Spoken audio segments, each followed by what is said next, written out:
আমরা যখনই নামাজে দাঁড়িয়ে যাই আল্লাহু আকবার বলে নামাজে ঢুকলেই আমরা পড়ে নেই আলহামদুলিল্লাহি রাব্বিল আলামিন আর-রাহমানির রাহিম মালিকি ইয়াউমিদ্দিন। পড়েন আল্লাহু আকবার। প্রতিদিন সূরা তিলাওয়াত দিয়ে নামাজ শুরু করা হয়। আচ্ছা কোন তো একজন মানুষ হাত উঠায় বলবেন হুজুর আমাদের মসজিদের ইমাম সাহেব প্রতিদিন সূরা ফাতিহা পড়ে, আমার কাছে মজা লাগে না। আছেন কেউ? কোরআনুল কারীম এমন এক কিতাব, এটা যত পড়েন তত এর সৌন্দর্য বৃদ্ধি পায়। একটা গান কয়দিন শুনবেন আপনি? একবার, দুইবার, পাঁচবার, 10 বার, এরপরে এটা পূরণ হয়ে যায়, মানুষ আর এটা শুনতে চায় না। কিন্তু কোরআন প্রতিদিন তিলাওয়াত চলে এবং এক এক দিন এটার তিলাওয়াতের মজা এক এক রকমের হয়। সুবহানাল্লাহ বলেন। নবী করিম সাল্লাল্লাহু আলাইহি ওয়াসাল্লাম বলছেন যায়িনুল কুরআন বিআসওয়াতিকুম, কোরআনকে যত সুন্দর করে পড়া হয় কোরআনের সৌন্দর্য তত বেড়ে যায়। সুবহানাল্লাহ বলেন। আমার বন্ধুগণ, সুতরাং এই কোরআন যখন আপনাদের বাহারচড়া ইউনিয়ন পরিষদের মসজিদে যখন তিলাওয়াত করা হয় নামাজের ভিতরে, তখন এক রকমের মজা লাগে। টেকনাফ উপজেলার মসজিদে চলে যান, সেখানে যখন ইমামের পেছনে নামাজে দাঁড়াবেন তিনি পড়লে আরেক রকমের মজা পাবেন। আপনি কক্সবাজার চলে যান, কক্সবাজার কেন্দ্রীয় মসজিদের ইমামের পেছনে দাঁড়ান, তিনি পড়বেন আরেক রকমের মজা পাবেন। ঢাকার রাজধানী বাইতুল মুকাররমে চলে যান, বাইতুল মুকাররমের ইমাম কোরআন পড়বেন আরেক রকমের মজা পাবেন। চলে যান আপনি সৌদি আরব মক্কা শরীফে চলে যান, মক্কার ইমাম পড়বেন এক রকমের মজা, মদিনার ইমাম পড়বেন তো আরেক রকমের মজা। এ কোরআনের ভিতরে মধু ঢেলে দিয়েছেন কে? আরো জোরে বলেন কে? এ কোরআন পড়তে রাজি আছেন তো? আমার বন্ধুগণ, এবারে কোরআন সম্পর্কে আপনাদেরকে আরো কয়েকটা তথ্য আপনাদেরকে দেয়। আমার বন্ধুগণ, কোন তো এই কিতাবে কোনো ভুল আছে? এই কোরআনে কোনো ভুল আছে? সন্দেহ আছে? আমার বন্ধুগণ, তাম পৃথিবীতে যত বই আছে, তাম পৃথিবীতে যত কিতাব আছে, এমন একজন লেখক, এমন একজন রাইটার বলতে পারবেন না তার বইয়ের ভেতরে ভুল নাই। তাম পৃথিবীর সমস্ত বইগুলোর ভেতরে রাইটার তার নিজস্ব তার একটা ভূমিকাতেই তিনি বলে দিয়েছেন, সম্মানিত পাঠকবৃন্দ, আমি আমার জীবনের অক্লান্ত পরিশ্রম, জীবনের গুরুত্বপূর্ণ সময়গুলো ব্যয় করে আমার এই বইখানা লেখার জন্য আমি সময় ব্যয় করেছি। আমার এই বই লিখতে গিয়ে কতদিন আমি খাবার ছেড়ে দিয়েছি, কত রাত আমি না ঘুমিয়ে কেটে দিয়েছি। প্রিয় পাঠকবৃন্দ, এই বইখানা অনেক কষ্টে আমি লিপিবদ্ধ করেছি। তবে আমি মানুষ বলতেই ভুল হতে পারে। আমার অজান্তে আমার এই বইয়ের ভিতরে কোথায় না কোথায় কোনো না কোনো ভুল থাকতেই পারে। আপনি যখন পড়তে যাবেন আপনার দৃষ্টিতে যদি কোনো ভুল ধরা পড়ে অবশ্যই আমাকে অবগত করবেন, আমি তাহলে সাথে সাথে তা আমি সংশোধন করতে বাধ্য থাকবো, ঠিক না? কিন্তু আল্লাহর কোরআন সম্পর্কে আল্লাহরও বক্তব্য আছে না নাই?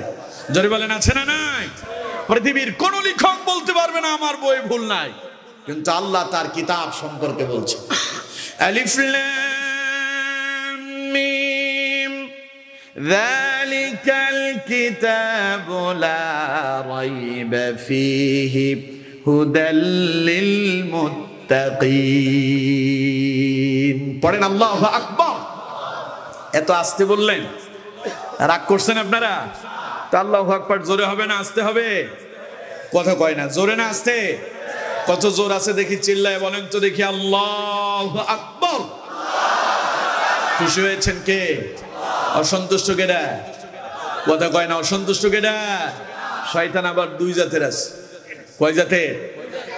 আমার কথা না আল্লাহর কথা। কোরআনে আল্লাহ পাক বলছেন মিনাল জিন্নাতি, একদম কোরআনের শেষ সূরা, শেষের আয়াত, শেষের লাইন। আল্লাহ বলছেন শয়তান হলো দুই প্রকারের, একটা মানব শয়তান আর একটা জিন শয়তান। এখন আল্লাহু আকবার বললে জিন শয়তান কষ্ট পায় শুনছি, কিন্তু জীবনে দেখি নাই। শয়তান দেখছেন কারা কারা? দেখে হাত তোলেন তো, দেখছেন কেউ? কিন্তু মানব শয়তান যে অসন্তুষ্ট হয় এই 90% মুসলমানের দেশে এখন দেখা যায় কি যায় না? আরো জোরে বলেন যায় কি যায় না? এই দেশে কিছু নাস্তিক মুরতাদ তৈরি হয়েছে যারা নারে তাকবীর আল্লাহু আকবারকে বিতর্কিত স্লোগান বলে, ঠিক কিনা? এরা নারে তাকবীর আল্লাহু আকবারকে জঙ্গিবাদের স্লোগান বলে, ঠিক কিনা? এরা নারে তাকবীর আল্লাহু আকবারকে ধর্মীয় উস্কানিমূলক স্লোগান বলে, ঠিক কিনা?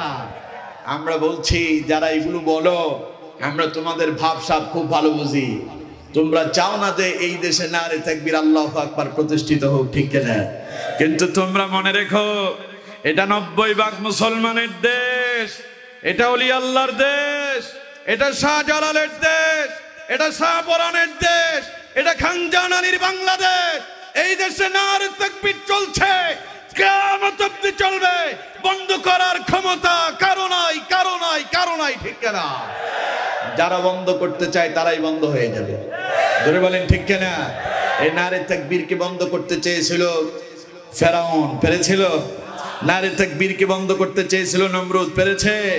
নারে তাকবীরকে বন্ধ করতে চেয়েছিল আবু জাহেল, আবু লাহাব, উতবা, সাইবা, মুগিরা, তারা পারে নাই। যারা নারে তাকবীরকে বন্ধ করতে চেয়েছিল তারাই বন্ধ হয়ে গিয়েছে। আর যারা 90% মুসলমানের দেশে নারে তাকবীর আল্লাহু আকবারকে বন্ধ করতে চাও, তোমাদেরকে বলছি তোমরাও বন্ধ হয়ে যাবে। নারে তাকবীর আল্লাহু আকবার বাংলার জমিনে প্রতিষ্ঠিত হবে, হবে, হবেই হবে। আমার বন্ধুগণ, বলছিলাম আল্লাহ রাব্বুল আলামিন তার কোরআনের পরিচয় দিচ্ছেন, আলিফ লাম মিম যালিকাল কিতাবু লা রাইবা ফীহি হুদাল লিল মুত্তাকিন। আল্লাহ পাক বলছেন আলিফ লাম মিম, তিনটা হরফ দিয়ে একটা আয়াত তৈরি হয়েছে, একটা শব্দ তৈরি হয়েছে যার অর্থ আমি জানি না। আমার আগে যিনি আলোচনা করেছেন তিনিও জানেন না। আমরা কেন সারা পৃথিবীর সমস্ত আলেমদেরকে একত্রিত করলে তাদেরকে যদি প্রশ্ন করা হয় এই তিনটা হরফ দিয়া যে অর্থ তৈরি হয়েছে একটু বলেন, সবাই বলবে আমরা কেউই জানি না, ঠিক কিনা? এটা জানেন কে? এগুলোকে হারফে মুকাত্তাআত বলা হয়। এগুলোর অর্থ যিনি জানেন তিনি কে? এগুলো দিয়ে তাম পৃথিবীর মানুষদেরকে আল্লাহ পাক চ্যালেঞ্জ করেছেন। যারা কোরআন নিয়ে সন্দেহ করে, যারা কোরআনকে মনে করে এটা মানব রচিত কিতাব, তাদেরকে আল্লাহ রাব্বুল আলামিন চ্যালেঞ্জ করলেন, যদি ক্ষমতা থাকে তিনটা হরফ দিয়ে একটা আয়াত তৈরি করছি, তুমি তো মনে করতেছো এটা মানুষের কিতাব, তাইলে এর অর্থ বের করে দেখাও। পারবে কেউ? কথা বল না কেন? পারবে কেউ? এটা কোরআনের একটা চ্যালেঞ্জ, কোরআনের একটা মুআজিজা। সুবহানাল্লাহ বলেন। এরপরে আল্লাহ রাব্বুল আলামিন এবার কোরআনের পরিচয় দিচ্ছেন, যালিকাল কিতাবু লা রাইবা ফীহি। আল্লাহ পাক বলছেন এই হলো সেই কিতাব, যালিকাল কিতাব, এটা সেই কিতাব, লা রাইবা ফীহি, যাতে কোনো সন্দেহ নাই। সুবহানাল্লাহ কোন? তাহলে আল্লাহর কোরআনে ভুল থাকা তো পরের কথা, কোনো সন্দেহ আছে? কেউ যদি মনে করে কোরআনে ভুল আছে, সন্দেহ করতেছে আর কি, তাহলে তার ঈমান থাকবে? জোরে বলেন থাকবে? সুতরাং এটা হলো নির্ভুল কিতাব। সুবহানাল্লাহ কোন? দুনিয়াতে এমন কোন কিতাব নেই, এমন কোন বই নেই যে বইয়ে ভুল নাই, কিন্তু আল্লাহর কিতাবে কোনো ভুল আছে? আমার বন্ধুগণ, এই কিতাব শুধু নির্ভুল কিতাব যে তা নয়, এই কিতাব ধরারও একটা পদ্ধতি আছে না নাই? তাম পৃথিবীতে এমন কোন বই নাই যে বই ধরার জন্য কোনো পদ্ধতি অনুসরণ করতে হয়। শুধুমাত্র একটা কিতাব, তার নাম কোরআন। এই কোরআন ধরারও একটা পদ্ধতি শিখিয়েছেন কে? এই কোরআন ধরার আগে কি করতে হয়? সুবহানাল্লাহ কইলেন না? আল্লাহ রাব্বুল আলামিন বলছেন, বান্দারে আমার এই কোরআন শুধু কোরআনই নয়, আমার এই কোরআন তো স্পর্শ করে তারা লা ইয়ামাসসুহু ইল্লাল মুতাহহারুন। আল্লাহ পাক বলেন কোরআন স্পর্শ করে তারা, পবিত্রতা অবলম্বন করে যারা। তাহলে কোরআন ধরার আগে কি করতে হয়? পবিত্র হতে হয়। এরপরে আসেন, কোরআনটা আপনি ধরলেন, ধরার পরে পড়বেন, পড়ারও একটা নিয়ম কানুন আছে না নাই? পৃথিবীতে এমন কোন বই আছে যেটা পড়ার কোনো নিয়ম আছে? শুধু কোরআন পড়ারও নিয়ম যিনি শিখিয়ে দিয়েছেন তিনি কে? এটা যখনই পড়বেন আল্লাহ পাক বলছেন শুরু করার আগেই আমার কাছে দোয়া করে নাও।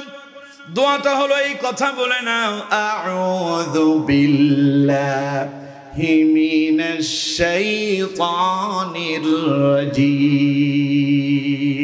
আল্লাহর কাছে দোয়া করতে, আল্লাহ বিতাড়িত শয়তানের ওয়াসওয়াসা থেকে পানাহ চাচ্ছি, দয়া করে তুমি আমাকে শয়তানের ওয়াসওয়াসা থেকে হেফাজত করো। সুবহানাল্লাহ। কারণ কোরআন পড়তে গেলেই, কোরআন যখন আপনি তিলাওয়াত করতে যাবেন, শয়তান আপনার পেছনে এসে ওয়াসওয়াসা দিবে। কারণ কোরআন থাকে যেখানে, শয়তান আসতে পারে না সেখানে।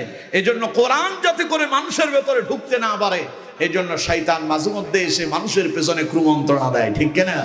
দেখবেন আমার দেশে কোরআনের হক কথা বললে মাঝে মধ্যে কিছু মানুষ আছে বাধা দেয়, আছে না নাই? এদেরকে শয়তান কুমন্ত্রণা দেয়। এদেরকে শয়তান কি দেয়? কথা কয় না, কি দেয়? কুমন্ত্রণা, ওয়াসওয়াসা দেয়। আচ্ছা কোন তো মসজিদে যারা যায় তারা মুসলিম না অমুসলিম? কথা কন না কেন? মুসলিম না অমুসলিম? আপনারা মসজিদে যান না, নামাজ পড়েন না? আচ্ছা জুমার দিন যারা নামাজ পড়তে যায় সেখানে কোনো অমুসলিম কি যায়? ইমাম সাহেব যখন কোরআন থেকে খুতবা দেয় তখন মসজিদের ভেতরে ইমামের সামনে থাকা কিছু মুসলমানদেরই মন খারাপ হয়ে যায়, আছে না নাই? ইমাম যখন সুদের বিরুদ্ধে কথা বলে সুদখোরের দুই চোখ লাল হয়ে যায়, আছে না নাই? ইমাম যখন ঘুষের বিরুদ্ধে কথা বলে ঘুষখোরের মাথা খারাপ হয়ে যায়। ইমাম যখন জেনা ব্যভিচারের বিরুদ্ধে কথা বলে জেনা ব্যভিচারকারীদের মন খারাপ হয়ে যায়। ইমাম যখন কোরআন দিয়ে আল্লাহর আইন বাস্তবায়ন করার কথা বলে তখন আমার দেশে ইসলাম বিদ্বেষীদের কলিজা আগুন লেগে যায়, ঠিক কিনা? তখন তারা ইমামদেরকে বলে, ইমাম সাহেব রাজনীতি করেন না, খুতবা থেকে কথা কয়, ঠিক কিনা? ও জানি না খুতবা কারে কয়, ও জানি না খুতবা কারে কয়। খুতবা হলো আরবি শব্দ। খুতবা কি? যার বাংলা শাব্দিক অর্থ হচ্ছে ভাষণ, বক্তব্য। সুবহানাল্লাহ বলেন না? এখন কোরআনুল কারীমের মসজিদে বসে, মিম্বারে বসে ইমাম কি নিজের বাপের বানানো কথা বলতে পারবে? মিম্বারে বসে বলতে হবে কোরআনের কথা, ঠিক কিনা? তো সুতরাং ইমাম যদি কোরআন দিয়ে কথা বলে কারো যদি গায়ে লাগে বুঝতে হবে শয়তান তার ভিতরে আসর করছে, ঠিক কিনা? এরকম শয়তানগুলো মাঝে মধ্যে কোরআনের মঞ্চেও থাকে, ঠিক কিনা? আলেমরা যখন কোরআন দিয়ে হক কথা বলে মাহফিলে ইমাম আলেমদের আশেপাশে কিছু শয়তান মাঝে মধ্যে থাকে, ওরা ইমামদেরকে আলেমদেরকে বলে, আলেম সাহেব রাজনীতি করবেন না, ঠিক কিনা? কিন্তু দেখবেন তাদের হাতে মাইকটা তুলে দেন, যদি 10 মিনিট সময় দেয় 10 মিনিটই রাজনীতি বক্তব্য দিবে, ঠিক কিনা? কিন্তু আলেম বক্তব্য দেয় কোরআন দিয়া, আলেমেরটা রাজনীতি আর ওনারটা স্বজনপ্রীতি, ঠিক কিনা?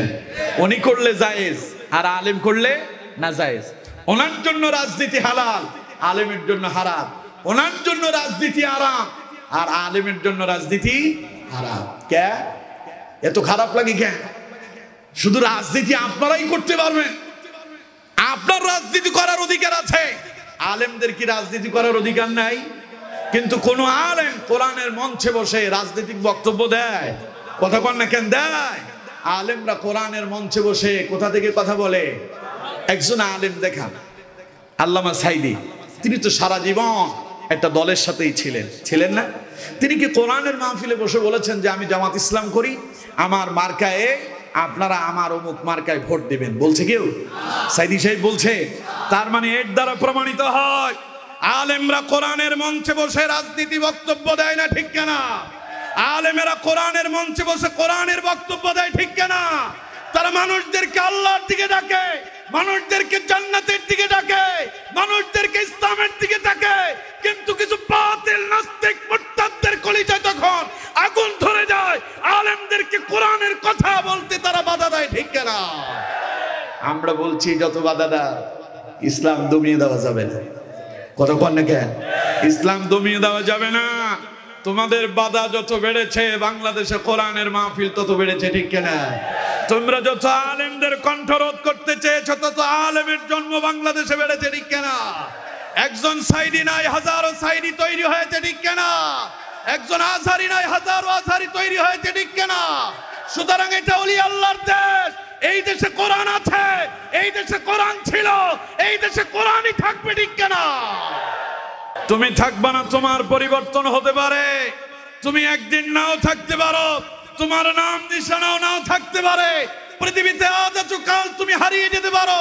এখন তুমি বিশাল ক্ষমতার মালিক, আগামীকাল তুমি ফকির হয়ে যেতে পারো, কিন্তু আল্লাহর কোরআন ইসলাম যেমন আছে যেমন ছিল তেমনই থাকবে, এর কোনো পরিবর্তন হবে না, ঠিক না? কারণ এর নাম ইসলাম, এর নাম কি? সুতরাং যাদের চুলকনি হয় ওদেরকে বলি চুলকনি বেশি হলে অ্যালার্জির ওষুধ খেয়ে নেন, ঠিক না? শরীরের ভেতর বেশি যদি জ্বালা পোড়া হয় তাহলে ডাক্তার বাংলাদেশে কম নাই, চর্মরোগের ডাক্তার দেখান। আপনার অ্যালার্জি যখন বেড়ে গিয়েছে অ্যালার্জি কমে যাবে, ঠিক না? সুতরাং কোরআনের বিপক্ষে অবস্থান নেওয়ার কোনো সুযোগ। সুতরাং আল্লাহ পাক বলছেন শয়তান কোরআনের কথা শুনতে গেলে, কোরআনের কথা বলতে গেলে, কোরআন পড়তে গেলে শয়তান ওয়াসওয়াসা দেয়। এজন্য আল্লাহ বললেন আগে আল্লাহর কাছ থেকে শয়তানের নিকট থেকে, শয়তানের প্ররোচনা থেকে আল্লাহর কাছ থেকে আশ্রয় চেয়ে নাও, ঠিক না? এজন্য কোরআন পড়ার সময় পড়তে হয় আউযু বিল্লাহি মিনাশ শাইতানির রাজিম। আমার বন্ধুগণ, এবার আল্লাহকে প্রশ্ন করি, আল্লাহ বুঝলাম তোমার কোরআন ধরার একটা নিয়ম আছে, তোমার কোরআন পড়ার নিয়ম আছে, আচ্ছা তোমার কোরআন আউযুবিল্লাহ বলে শুরু করলাম, এরপরে কেমনে পড়বো সেটার কোনো নিয়ম কানুন আছে নাকি? কোরআনে সেই কথাও আছে না নাই?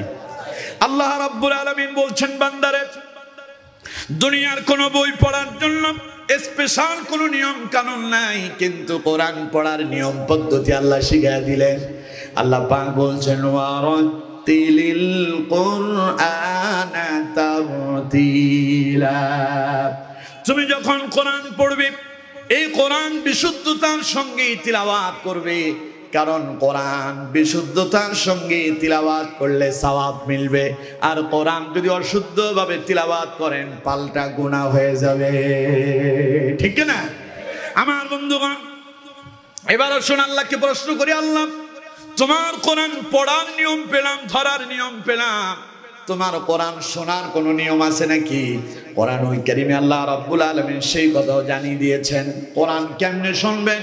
এই যে আপনারা শুনতে এলেন, নীরব হয়ে চাতক পাখির মতো কোরআনের আলোচনা শুনছেন, এটা আপনাদের বানানো কথা নয়, আল্লাহ শিখায় দিয়েছেন ওয়াইদা কুরিয়াল কুরআনু ফাসতামিউ লাহু ওয়া আনসিতু লাআল্লাকুম তুরহামুন।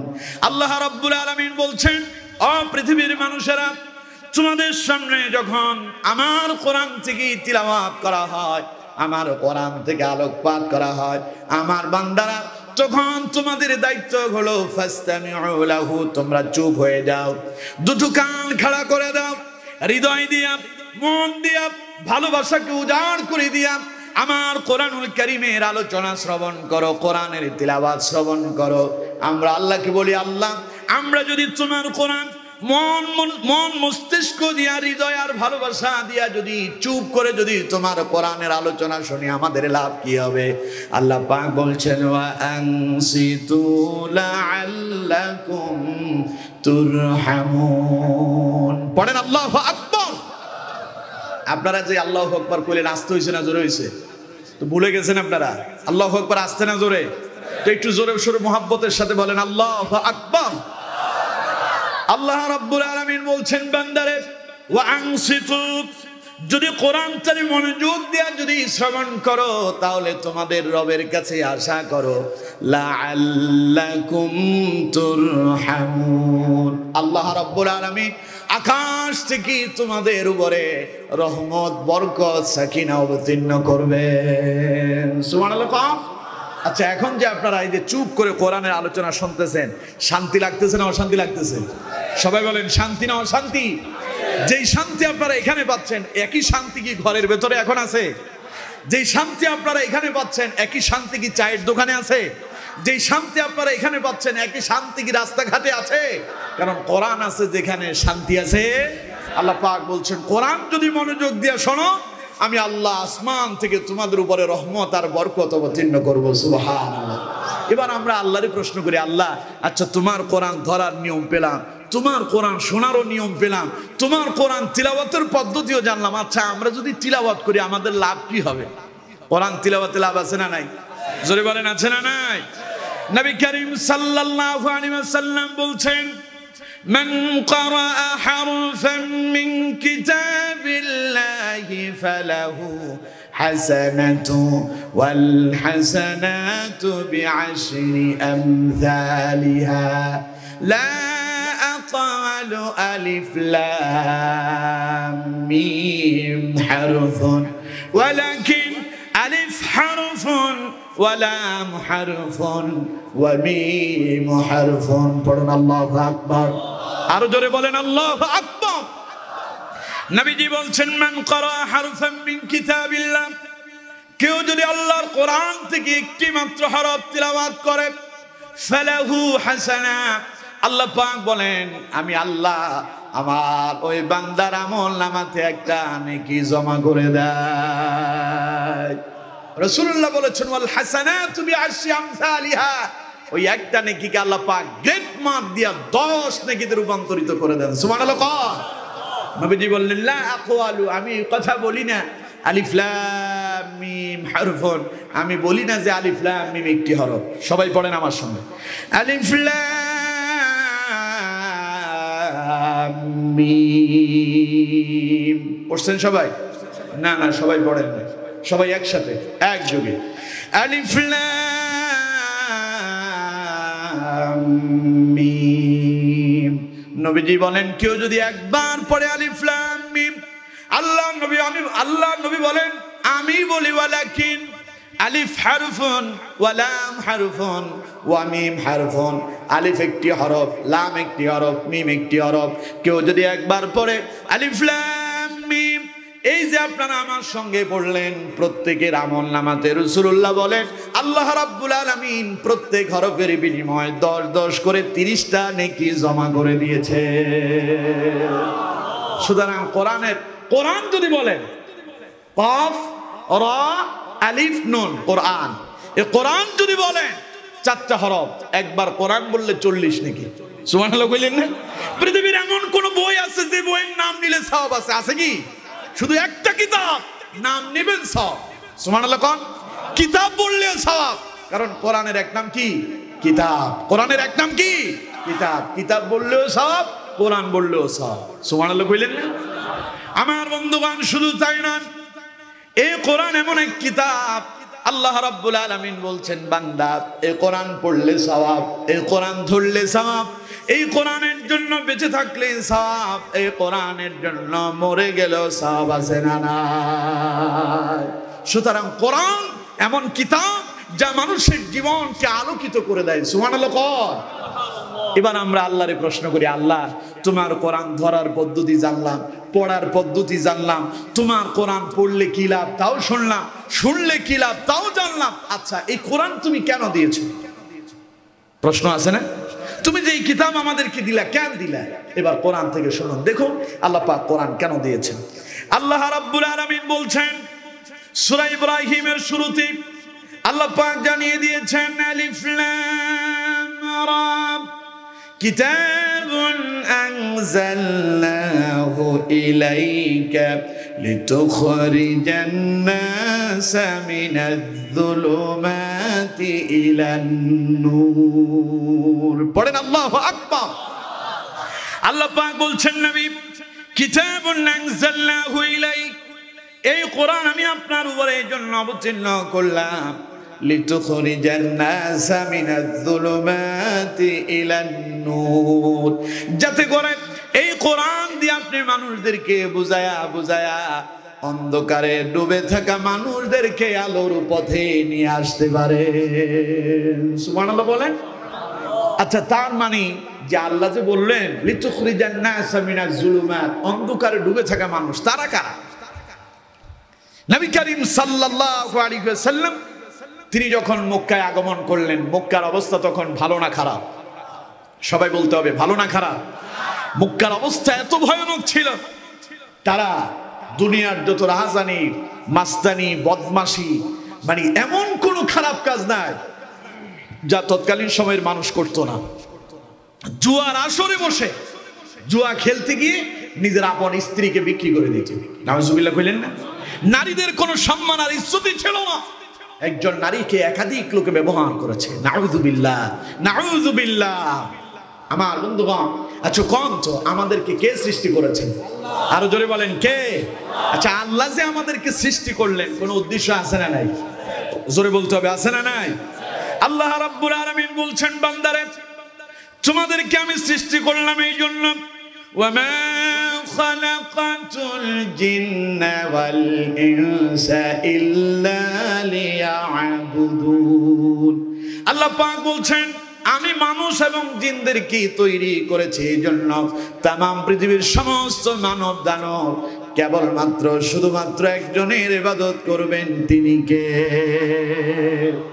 কিন্তু রাসূলুল্লাহ যখন এলেন মক্কায়, তখন মক্কার লোকেরা কি আল্লাহর ইবাদত করতেছিল?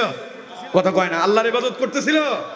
কেউ বা সূর্যের সামনে মাথা নত করতেছে, কেউ বা চন্দ্রের সামনে মাথা নত করছে, কেউ বা রাত্রিবেলা যখন আসমানে তারকা উদিত হতো তারকার সামনে মাথা নত করত, কেউ বা সূর্যের সামনে মাথা নত করতেছে, কেউ বা গাছের সামনে গিয়া মাথা নত করছে, আবার কেউ বা মাটি দিয়া মূর্তি বানায়া তারে প্রভু মনে করলো। শুধু প্রভুই মনে করলো না, পবিত্র কাবার ভেতরে হেরেম শরীফের ভেতরে ৩৬০টা মূর্তি ঢুকায়া মক্কার মানুষেরা তাদের উপাসনা করতে লাগলো। বলেন নাউযুবিল্লাহ। তার মানে সমস্ত মানুষেরা গোমরাহির ভেতরে ডুবে গিয়েছে। গোমরাহি মানে তারা অন্ধকার বর্বরতার যুগের ভেতরে প্রবেশ করেছে।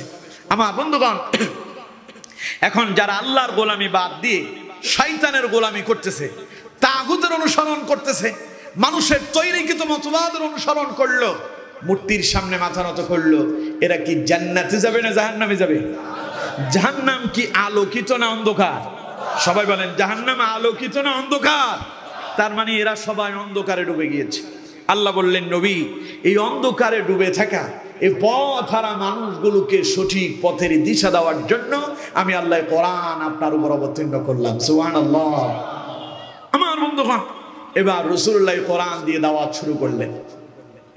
আল্লাহ নবী যখন দাওয়াত দেওয়া শুরু করলেন, নবীজি মানুষদেরকে ডেকে ডেকে বললেন, ফায়া আইয়ুহান নাস কুলু লা ইলাহা ইল্লাল্লাহ তুফলিহুন। নবীজি বললেন, ও মানব গোষ্ঠী, ও মানব সম্প্রদায়, তোমরা বলো আল্লাহ ছাড়া আর কোনো ইলাহ নাই, আল্লাহ ছাড়া আর কোনো মাবুদ নাই, আইন দাতা নাই, বিধান দাতা নাই, রিজিক দাতা নাই, হায়াত দাতা নাই, মৃত্যু দাতা নাই, সকল ক্ষমতার একচ্ছত্র মালিক যিনি, তিনি কে? যদি তোমরা এই কথা মুখে উচ্চারণ করতে পারো আর অন্তরে বিশ্বাস করে নিতে পারো, নবীজি বললেন তুফলিহুন, তাহলেই তোমরা সফলকাম। কিন্তু তারা এই কথা শোনার পরে রাসূলুল্লাহর খুব আদর আপ্যায়ন করছে না? কথা কয় না, খুব আদর করছে। কি করছে? সর্বপ্রথম নবীজির আপন লোক ঘরের ভেতর থেকে বাধা দিল। নবী করিম সাল্লাল্লাহু আলাইহি সাল্লাম পাহাড়ের উপর উঠে দাঁড়ালেন, কুরাইশদেরকে ডাক দিলেন, ইয়া কুরাইশ তাল, ও কুরাইশের লোকেরা এদিকে আসো। কুরাইশের মানুষেরা নবী করিম সাল্লাল্লাহু আলাইহি সাল্লামের ডাকে সাড়া দিয়া সবাই রাসূলুল্লাহর সামনে দাঁড়িয়ে গেল। নবীজি বললেন, ও কুরাইশের মানুষেরা, বলো তো দেখি আমার ব্যাপারে তোমাদের ধারণা কি? কুরাইশের সমস্ত মানুষেরা এক বাক্যে জবাব দিল, মুহাম্মদ সাল্লাল্লাহু আলাইহি সাল্লাম, আপনার ব্যাপারে আমাদের ধারণা হলো আমাদের এই মক্কা নগরীতে আপনার মতো এমন ভালো মানুষ, আপনার মতো এমন মহান চরিত্রের অধিকারী আর একজনও নাই। আমরা কি এমনি এমনি আপনার আলামিন বলেছি নাকি? আপনার চরিত্র দেখে, আপনার মাধুর্যতা দেখে, আপনার আমানতের খেয়ানত করা আপনার ভেতরে ছিল না, আপনি আমানতের এমন সংরক্ষক ছিলেন, আপনার ওই চরিত্র দেখে আমরা আপনার উপাধি দিয়ে দিলাম আল আমিন। আল আমিন শব্দের অর্থ কি? মহাবিশ্বের মহাবিশ্বাসী। আপনার মতো এমন বিশ্বাসী আর কেউ নাই, তাই তো আমরা আপনার নাম দিলাম আল আমিন। নবীজি বললেন, তোমরা আমারে এত বিশ্বাস করো? আচ্ছা, আমি যদি বলি আগামীকাল সূর্য পূর্ব দিগন্ত উদিত না হয়ে পশ্চিম দিগন্তে উদিত হবে, তোমরা বিশ্বাস করো?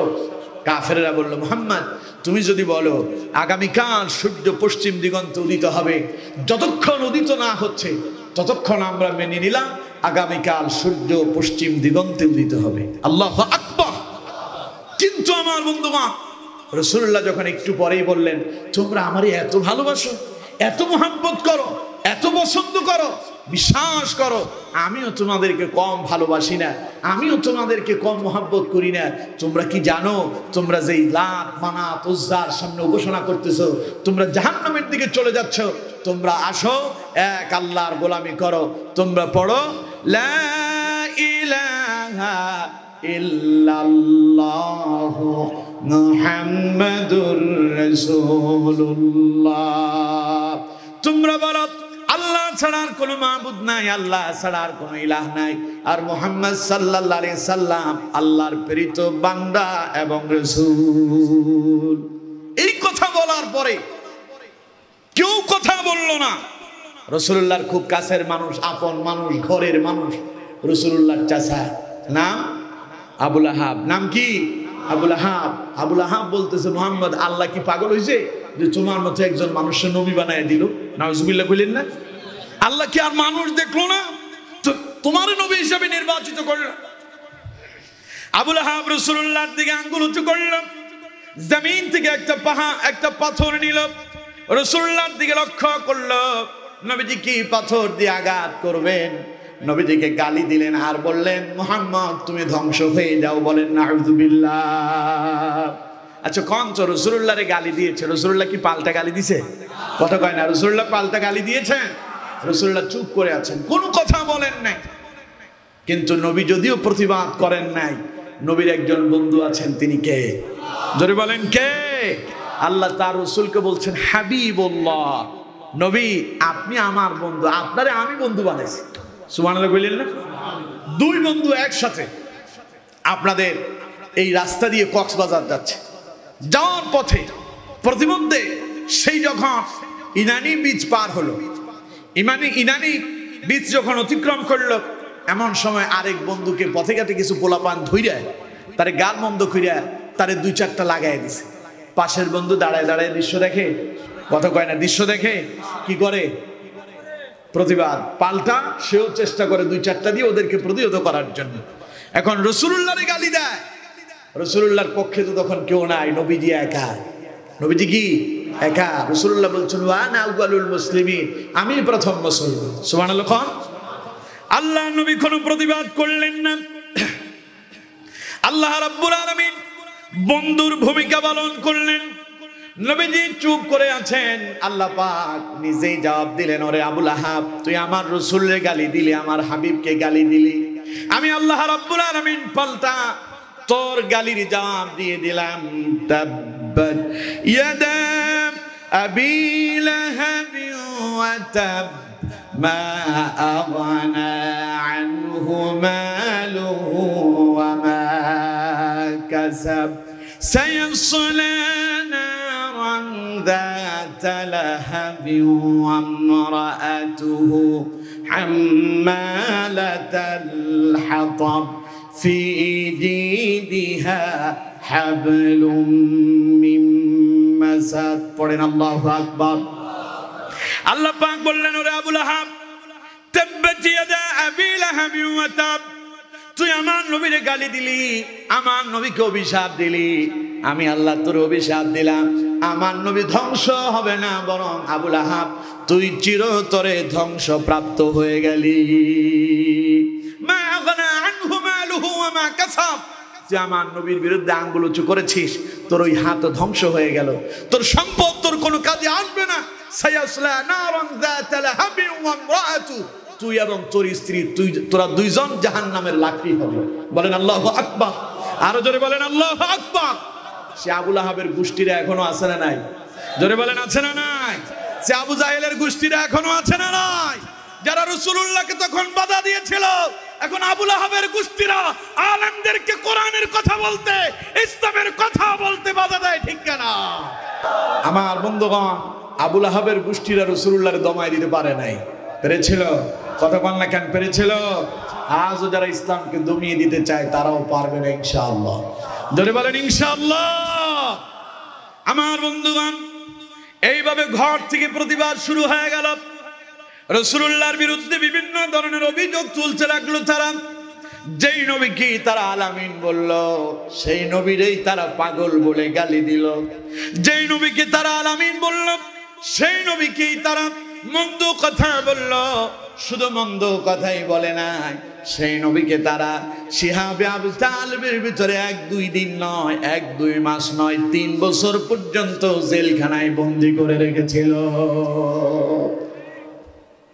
সুতরাং আমার বন্ধুগণ, কালেমার দাওয়াত দিলেই বাধা, কথা কয় না, কালেমার দাওয়াত দিলেই বাধা। আচ্ছা, রাসূলুল্লাহ কি রাষ্ট্রপতি হতে চেয়েছিলেন? প্রধানমন্ত্রিত্ব চেয়েছেন? এমপি হতে চাইলেন? কি চেয়েছেন? যে তোমরা কোরআন মেনে চলো, আল্লাহর দিকে আসো। তখনই বাতিলদের কলিজায় লাগলো। এখনো আলেমরা মানুষদেরকে কোরআন, ইসলাম এবং আল্লাহর দিকে আর জান্নাতের দিকে ডাকে, তখন বাতিলদের কলিজায় লেগে যায়, ঠিক না? সুতরাং বাতিলদের কলিজায় আগেও লেগেছে, এখনো লাগছে এবং সামনেও লাগবে। আমি বলি, যতই তোমাদের কলিজায় আগুন লাগুক, চেষ্টা সারা জীবন ভর করলেও কোরআনকে তোমরা মুছে দিতে পারবা। কারণ কোরআন মুছে দেওয়ার জিনিস। এ কোরআন যিনি সংরক্ষণ করেন তিনি কে? এ কোরআনের হেফাজত যিনি করেন তিনি কে? সুতরাং কোরআন আল্লাহর কিতাব, এটার হেফাজতের দায়িত্ব কার হাতে? কোরআনে আল্লাহ রাব্বুল আলামিন বলছেন, ইন্না নাহনু নাযালনা যিকরা ওয়া ইন্না লাহু লাহাফিযুন। আল্লাহ পাক বলছেন, কোরআন অবতীর্ণ করেছে আমি আল্লাহ, আর এর সংরক্ষণের দায়িত্ব মানুষের না আল্লাহ? আরো জোরে বলেন, মানুষের না আল্লাহর? এ কোরআন ছাড়াও পৃথিবীতে আরো 103টা কিতাব এসেছে, কোরআন সহ 104টা। সব কিতাবের পরিবর্তন আর পরিবর্তন হয়েছে, কিন্তু কোরআন যেমন ছিল তেমনই আছে। কোরআনের কোনো পরিবর্তন আর পরিবর্তন হয় নাই। আল্লাহু আকবার। আগামীতে মনে হয় পরিবর্তন হওয়ার সম্ভাবনা আছে। কেউ চেষ্টা করলে পারবে? এই কথাটা আমার দেশের বহু মুসলমান বুঝে না, কিন্তু হিন্দু মানুষ নকুল কুমার বুঝতে পেরেছে, ঠিক কিনা? নকুল কোরআনের পক্ষে গান লিখেছে। আচ্ছা, নকুল হিন্দু না মুসলমান? সবাই বলেন, হিন্দু না মুসলমান? নকুল বলল যে তোমরা যদি হাজারো চেষ্টা করো কোরআনকে মুছে দিতে চাও, কোরআনকে তোমরা মুছে দিতে পারবা না। কারণ এ কোরআন মুছে দেওয়ার জিনিস না, এটার একটা সুইচ আছে। এটার সুইচটা কার হাতে? আরো জোরে বলেন, কার হাতে? কিন্তু আমরা অনেকেই জানি না। একটা ঘটনা মনে পড়লো, বলবো আপনাদেরকে। এক গ্রাম্য ছেলে ঢাকা শহরে ইউনিভার্সিটিতে পড়ালেখা করতেছে। থাকে সে মেস ভাড়া করে, মানে কয়েকজন ছেলে মিলে তারা একটা রুম নিয়েছে, হোস্টেলে তারা থাকে। তো বাপ তো গ্রাম্য মানুষ, সারাদিন রিক্সা চালায়, বদলা দেয়। তো একদিন মনে মনে চিন্তা করলো, ছেলে আমার ঢাকা শহরে পড়ালেখা করে, একদিন ছেলের ঢাকা শহরে যেতে হবে, তারা একটু দেখে আসতে হবে। তিনি ইতিপূর্বে কোনোদিন ঢাকা আসেনি। গ্রামে তার কোনো বিদ্যুৎ ছিল না, তাই সব সময় তারা ব্যবহার করেছেন চারক বাতি অথবা মোমবাতি। বাপ আসলো ছেলেরে দেখার জন্য, সারাদিন ছেলের সাথে ঢাকা শহর ঘুরলো। রাত্রিবেলা যখন ঘুমাতে গেল, ছেলে বাবাকে বলল, বাবা এই রুমটাতে তুমি থাকো, আমি পাশের রুমে আমার বন্ধুদের সাথে থাকবো। রাত্রিবেলা ছেলে তার বাপের বলছে, আব্বা ঘুমানোর সময় লাইটটা বন্ধ করে দিও। আব্বা তো আর জানে না যে লাইট কেমনি বন্ধ করতে হয়। বাপ তো সারা জীবন ফুল দিয়ে লাইট নিবাই দিছে। বাপ তো সারা জীবন হাত দিয়ে বাতাস করছে, মোমবাতি নিভে গেছে। বাপ তো আর জানে না যে বিদ্যুতের বাতি কিভাবে নেভাতে হয়। ছেলে চলে গেল তার রুমে, বাপ এসেছে বাতির সামনে। বাতির সামনে আইসা বাপ ফু দিতেছে, নেবে না, একটু আলো কমেও না, এইদিক সেইদিকও যায় না, ফু দিতে দিতে হয়রান হয়ে গেছে। শেষে গেঞ্জি খুলে বাতাস করতেছে, তাতেও কি আলো নেবে না। এই করতে করতে রাত শেষ হয়ে গেল। সকালবেলা ছেলে এসেছে বাবারা ডাকার জন্য। আইসা দেখে বাপ গোস মেরে দাঁড়িয়ে আছে। গোস বুঝেন তো? হ্যাঁ, কাঁচা মারা আর কি। বাপ কাঁচা মেরে দাঁড়িয়ে আছে। ছেলে আইসা দেখে বাপের চোখ দুইটা সারা রাত ঘুমায় নাই, লাল হয়ে আছে, সারা শরীর থেকে ঘাম ঝরতেছে। ছেলে জিজ্ঞাসা করতেছে, আব্বা তুমি ঘুমাও নাই, তোমার এই অবস্থা কেন? বাপ বলতেছে, আব্বা জীবনে আর ঢাকা শহর আসবো না। কেন আসবা না আব্বা? কি হয়েছে তোমার? এই যে কি এক লাইট তুই দিলি, সারা রাত ফু দিলাম, লাইট নিবে না। আব্বা তারপর গেঞ্জি খুলে বাতাস করছি, তাতেও নিবে না। ছেলে বলতেছে, আব্বা এটা ফু দিলে নিবে না, এটা গেঞ্জি দিয়া বাতাস করলেও কাম হবে না, এটার একটা সুইচ আছে। বাপ বলল, আবার সুইচ কেমন রে? ছেলে এবার তার বাবারে দেখাই দিল, আব্বা এই যে বোর্ডে এই সুইচটা, এটা যখন আপনি অফ করবেন তখন এটা বন্ধ হবে, সুইচ দিবেন আবার এটা অন হবে।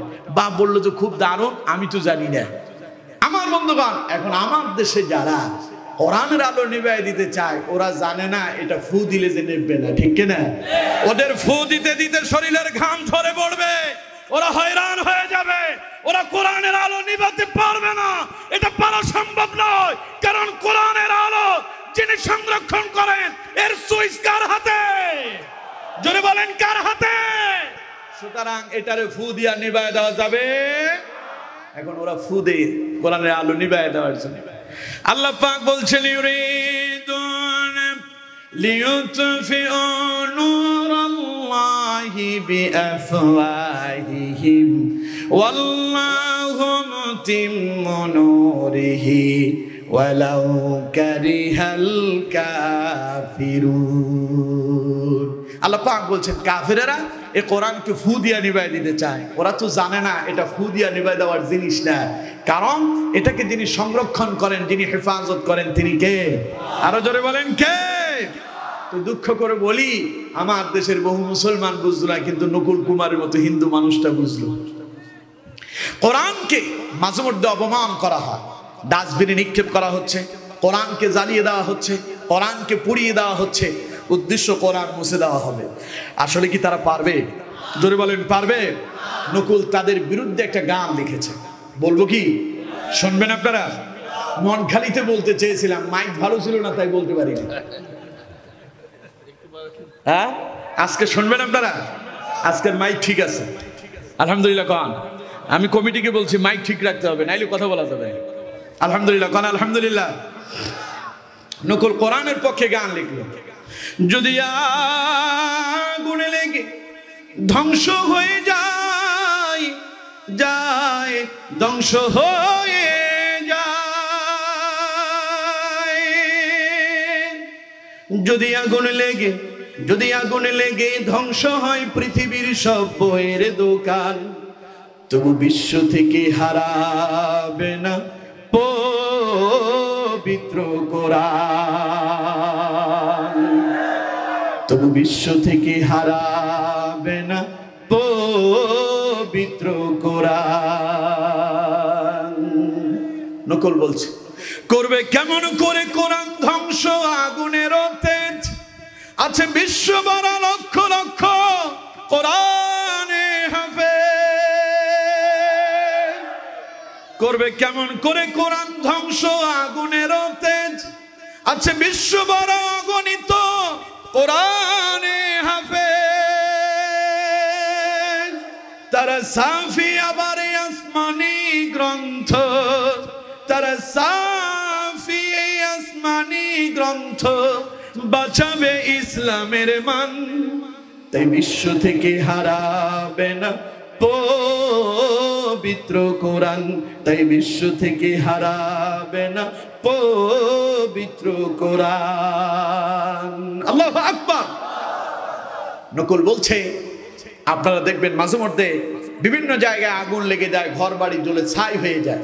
ঘরের একটা আলমারি ছিল, আলমারির উপরে একখান কোরআন ছিল, সব জ্বলেছে, কোরআন জ্বলে নাই। এমন ইতিহাস টেকনাফের মানুষ জানে না। কথা কন না কেন, জানেন না আপনারা? কিন্তু টেকনাফের কথা যদি নকুল তার গানের ভিতরে বলতো, টেকনাফ তো অনেকেই চেনে না। তাই নকুল বুদ্ধি কইরা এমন একজনের নাম বললো যারা সবাই চেনে। পাকিস্তানের প্রেসিডেন্ট মরহুম জিয়াউল হক বিমান দুর্ঘটনায় ইন্তেকাল করেছিলেন। তার বিমানে আগুন ধরে গিয়েছিল, গোটা বিমান পুড়ে ছাই হয়ে গিয়েছে। পাকিস্তানের প্রেসিডেন্ট মরহুম জিয়াউল হক সেও পুড়ে কঙ্কাল হয়ে গিয়েছে। তাকে শনাক্ত করার জন্য ডিএনএ টেস্ট করতে হয়েছে।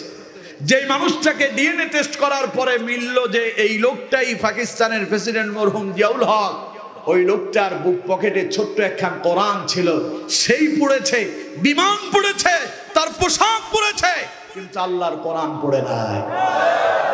তাই নকুল বলছে, দেখো পাকিস্তানের জিয়া মরল দুর্ঘটনায় ভাই, তার বিমান পুড়ে ছাই হয়েছে, কোরআনে পুড়ে নাই।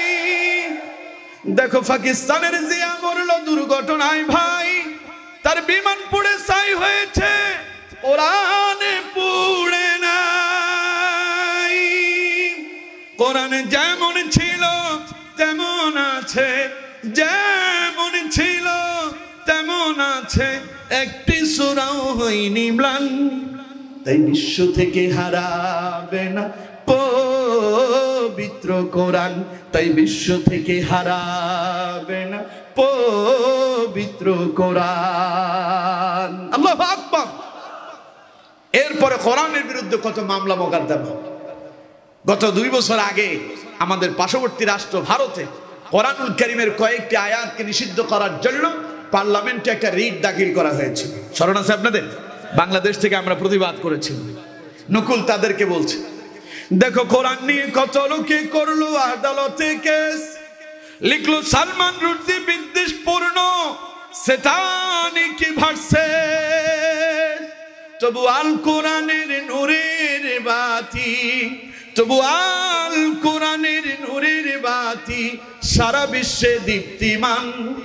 তাই বিশ্ব থেকে হারাবে না পবিত্র কোরআন, তাই বিশ্ব থেকে হারাবে না পবিত্র কোরআন।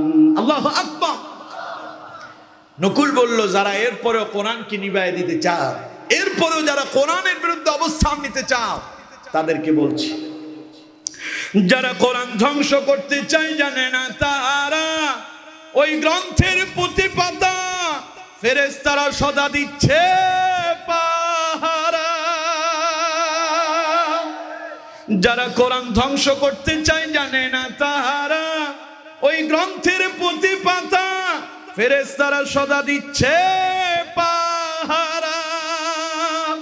এই যে আমার বিশ্ব নবীর সাধনার ধন, এই যে আমার বিশ্ব নবীর সাধনার ধন, আমরা বলি আল্লাহরই দান। তাই বিশ্ব থেকে হারাবে না পবিত্র কোরআন, তাই বিশ্ব থেকে হারাবে না পবিত্র কোরআন। আল্লাহু আকবার। আমার বন্ধুগণ, এই নকুল কুমার গান লিখছে কোরআনের পক্ষে, কিন্তু এখনো কোরআনের পক্ষে সে নিজেকে আত্মসমর্পণ করতে পারেনি, ঠিক কিনা?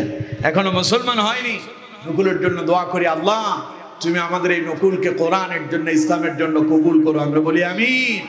আল্লাহ কোরআনকে ঈমানের মতো এমন একটি মর্যাদাপূর্ণ দৌলতময় সম্পদ আল্লাহ তারে দান করুন, আমরা বলি আমিন। আমার বন্ধুগণ, সুতরাং কাফেরেরা চেষ্টা করে রাসূলুল্লাহকে দমিয়ে দিতে পারেনি।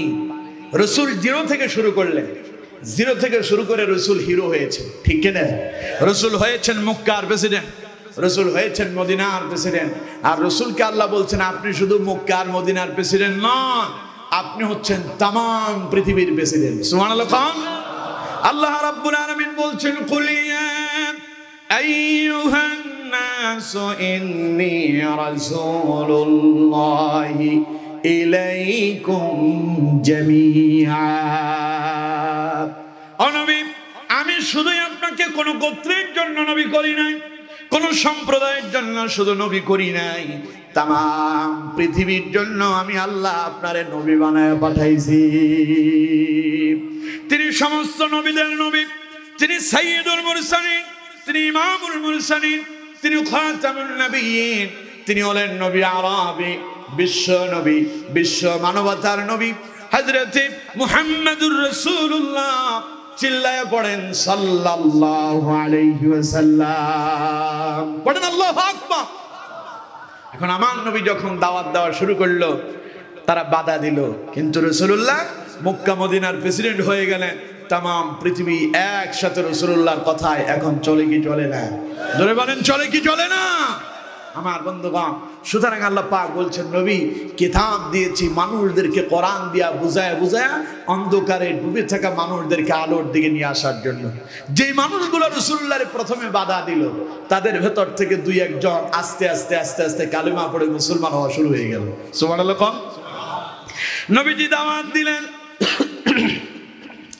কালিমা পড়লেন। হযরতে আলী রাদিয়াল্লাহু তাআলা আনহু ইসলাম কবুল করলেন। হযরতে আবু বকর সিদ্দিক রাদিয়াল্লাহু তাআলা আনহু ঈমান কবুল করলেন। হযরতে বিলাল, হযরতে খাব্বাব, হযরতে খুবাইব, ঈমান কবুল করলেন হযরত জুবায়ের।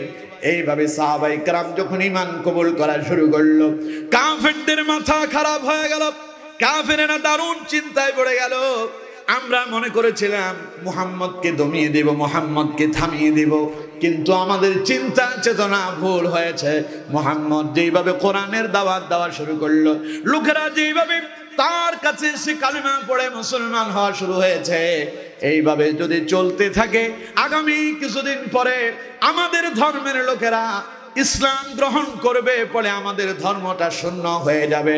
তাই তারা রাসূলুল্লাহকে হত্যা করার জন্য ষড়যন্ত্রে লেগে গেল। ঠিক কিনা? কথা বলেন না কেন? ঠিক কিনা? ওমরের নাম শুনছেন তো? কথা কয় না। ওমরের নাম শুনছেন? ওমরকে ইসলামের দ্বিতীয় খলিফা, যিনি অর্ধ পৃথিবী শাসন করেছেন। সুবহানাল্লাহ বলেন। সেই ওমর একদিন মনে মনে চিন্তা করতেছে যে মুহাম্মদ সাল্লাল্লাহু আলাইহি সাল্লাম কালেমার দাওয়াত দিচ্ছে, লোকেরা কালেমা পড়ে মুসলমান হচ্ছে, এটা আর বেশি দূর আগাতে দেওয়া যাবে না। তখন ওমর ইসলাম কবুল করেন নাই। তখন ওমর কি? মুশরিক। তখন ওমর কি? মুশরিক। ওমর মনে মনে চিন্তা করলো যে শুনছি মুহাম্মদ সাল্লাল্লাহু আলাইহি ওয়াসাল্লাম তিনি নাকি রাতের আধারে কাবার চত্বরে এসে বাইতুল্লাহ ঢুকে কোরআন তিলাওয়াত করেন, নামাজ আদায় করেন। ওমর বলছে, আমি মনে মনে চিন্তা করলাম যে আজ মুহাম্মদ সাল্লাল্লাহু আলাইহি সাল্লামের নামাজে বাধা দেব। বলেন নাউযুবিল্লাহ। এটা ইবনে হিশামের বর্ণনা এসেছে এবং ইমাম আহমদ ইবনে হাম্বল রাহমাতুল্লাহি আলাইহি তিনিও বর্ণনা করেছেন। আমার বন্ধুগণ, হযরত ওমর নিজেই বলছেন, ওমর বলছেন, আমি একদিন মনে মনে চিন্তা করলাম যে আজকে রাসূলুল্লাহর নামাজ পড়তে দেব না, আজকে রাতে রাসূলুল্লাহর বাধা দেব। যেই চিন্তা সেই কাজ। ওমর চলে গেল, রসুল কখন ঘর থেকে বের হবেন। রাসূলুল্লাহর হুজরার সামনে, অর্থাৎ ঘরের সামনে রাস্তার এক পাশে ওমর লুকিয়ে আছেন। মুহাম্মদ সাল্লাল্লাহু আলাইহি সাল্লাম কখন বের হবেন আর রাসূলুল্লাহরে বাধা দিবেন। ওমর বললেন, আমি দেখতে পেলাম রাত যখন গভীর হলো তখন মুহাম্মদ সাল্লাল্লাহু আলাইহি ওয়াসাল্লাম তিনি তার ঘর থেকে বের হলেন। তিনি ঘর থেকে বের হয়ে দরজাটা খুললেন, এরপরে বাইরে একটু ভালোভাবে এদিক সেদিক তাকায়া এরপরে তিনি দ্রুত গতিতে, তড়িৎ গতিতে তিনি বাইতুল্লাহর দিকে রওনা হলেন। হযরত ওমর বললেন, নবীজি যখন বাইতুল্লাহর দিকে রওনা হয়ে গেল, আমি রাসূলুল্লাহর পেছনে পেছনে তাকে অনুসরণ করতে লাগলাম। নবীজি বাইতুল্লাহর ভেতরে ঢুকলেন, আমি আড়ালে দাঁড়িয়ে গেলাম। আমি দেখতে চাইলাম তিনি নামাজ কিভাবে শুরু করেন। হযরত ওমর বললেন, নবীজি নামাজে ঢুকলেন, আল্লাহু আকবার বলে তাকবীরে তাহরিমা করলেন, নামাজের ভেতরে ঢুকলেন। নবীজি নামাজ পড়া শুরু করলেন। সূরা ফাতিহা শেষ করে নবীজি সূরা হাক্কা থেকে তিলাওয়াত করছেন, আল হাক্কাতু মাল হাক্কা ওয়া মা আদরাকা মাল হাক্কা কাযযাবাত সামুদ ওয়া আদুম বিল কারিআ। পড়েন আল্লাহু আকবার। ওমর বলল, আমি এসেছি রাসূলুল্লাহর বাধা দেওয়ার জন্য। নবীজি যখন কোরআন তিলাওয়াত করা শুরু করলো, আমি যে তাকে বাধা দিতে আসলাম কথাটা আমি ভুলে গেলাম। নবী করিম সাল্লাল্লাহু আলাইহি ওয়াসাল্লামের কোরআন তিলাওয়াত শুনে আমি রাসূলুল্লাহর প্রেমে পড়ে গেলাম। তার তিলাওয়াত শুনে আমি আশ্চর্য হয়ে গেলাম। লোকেরা বলে মুহাম্মদ নাকি কবি। ওমর বললেন, আমি চিন্তা করতে লাগলাম এটা তো শুধু সাধারণ কবি নয়, এটা উঁচু মানের কবি। কারণ তার ভাষাগুলো, মক্কার লোকেরা যদিও তারা আরবি ভাষাভাষী লোক, ওরা বলতেছে, ওমর বলতেছে তার তিলাওয়াতের শব্দগুলো এত উঁচু মানের যা আমাদের ডিকশনারিতেই নাই। আমরা চিন্তা করলাম এত চমৎকার কথা, এত সুন্দর কথা মুহাম্মদ সাল্লাল্লাহু আলাইহি সাল্লাম পেল কোথায়? আমার মনে হয় মুহাম্মদ সাল্লাল্লাহু আলাইহি সাল্লাম তিনি আসলে শুধু কবি নন, তিনি উঁচু মানের একজন কবি হবেন। বলুন নাউযুবিল্লাহ। রাসূলুল্লাহ কি কবি ছিলেন? কথা কয় না। রাসূলুল্লাহ কি কবি ছিলেন? ওমর বললেন, মনে মনে চিন্তা করলাম মুহাম্মদ সাল্লাল্লাহু আলাইহি সাল্লাম কবি হবেন, কাউকে বলেন নাই। ওমর বলছেন, আমি নিজে মনে মনে চিন্তা করতেছি, কি আশ্চর্য ব্যাপার, মুহাম্মদ সাল্লাল্লাহু আলাইহি সাল্লাম আমার মনের কথা বুঝে ফেলেছে। সুবহানাল্লাহ কইলেন না? হযরত ওমর বললেন, মনে মনে চিন্তা করলাম মুহাম্মদ সাল্লাল্লাহু আলাইহি সাল্লাম তিনি একজন উচ্চ লেভেলের কবি হবেন। এই কথা চিন্তা করতেই কিভাবে যেন রাসূলুল্লাহ আমার মনের কথা বুঝে ফেললেন। তিনি আমার কথার জবাব দিচ্ছেন, ইন্নাহু লাকাউলু রাসূলিন কারীম ওয়া মা হুয়া বিকাউলি শাইরিন ক্বালিলাম মা তুমিনুন। পড়েন আল্লাহু আকবার। হযরত ওমর বললেন, আমি বললাম রাসূলুল্লাহ হবেন একজন কবি। তিনি জবাব দিচ্ছেন, ইন্নাহু লাকাউলু রাসূলিন কারীম, নিশ্চয়ই নিঃসন্দেহে অবশ্যই তোমার সামনে যিনি তিলাওয়াত করছেন তিনি কোনো কবি নন, বরং তিনি হলেন আল্লাহর প্রেরিত বান্দা এবং রাসূল। সুবহানাল্লাহ বলেন। আর তিনি যা তিলাওয়াত করছেন তুমি মনে করছো তিনি কবিতা আবৃত্তি করতেছেন, আসলে তিনি কোন কবির কবিতা আবৃত্তি করতেছেন না। রাসূলুল্লাহ তিলাওয়াত করে শোনালেন, ওয়া মা হুয়া বিকাউলি শাইরিন ক্বালিলাম মা তুমিনুন। এটা কোন কবির কবিতা নয়, বরং তোমরা কম সংখ্যক মানুষই এই কথাগুলোর উপরে ঈমান এনে থাকো।